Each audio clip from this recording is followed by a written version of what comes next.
why the new Ancestry DNA update make everybody Jewish, like from Mexican descent, basically, or like across Latin America? It's because factually, I would say this is true. Now, if we look at the book here, The Conquistadores and Crypto Jews of Monterrey, right? So this one is talking about like the Sephardic Jews that were new Christians or they were crypto Jews and they fled over to northern Mexico. However, the book touches upon how, you know, these Jews fled across all of the Americas, essentially.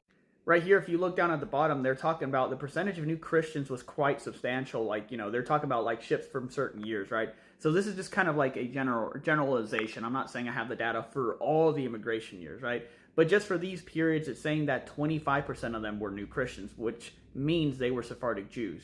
They had just recently converted. They weren't like mixed with just regular Iberian Spaniards. So right here, we're talking about like the people Luis de Carvajal took with him all the way to found Monterrey, the city, right?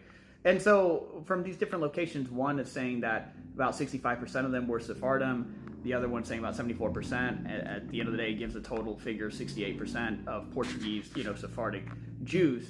So at the end of the day, that's the thing, that people don't know that there was a considerable number of Sephardic Jews or crypto Jews or new Christians, what have you, right? They were just forcibly converted that came to the New World. So to me, it makes sense based off what I've read off of this type of history book.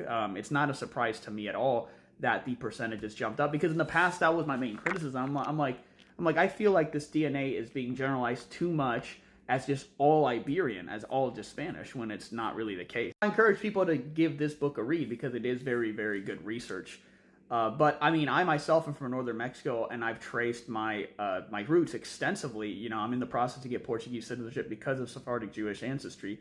But I descend from the same ancestor that qualified me for that citizenship over 11 different times. There was a lot of endogamy practiced by Sephardic Jews, so or crypto Jews, you know, throughout the Americas. So that's another reason why I feel like, you know, it's very plausible that a lot of Latin Americans, but specifically Mexicans, have anywhere from freaking 3 to 8%.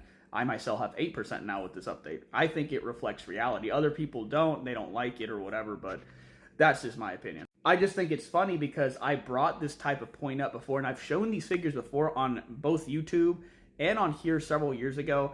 And while some people thought it was interesting, there were some people that called me a madman, and that I was delusional, and that I was LARPing, and that all this, which I wasn't even LARPing what? Like, I was just stating that not all the DNA was just strictly Spanish or Iberian, and look at me now. I was fucking right. The historical sources here from this book pointed to that, and, you know, now it's supported by the fact that these updates do reflect that historical reality. Again, my take, you can feel free to disagree. Some people will not like it simply because of current affairs. But, you know, that has nothing to do with the past. Nothing to do with the past as far as Sephardim is concerned and what they had to deal with at the hands of, you know, Portugal and Spain back then.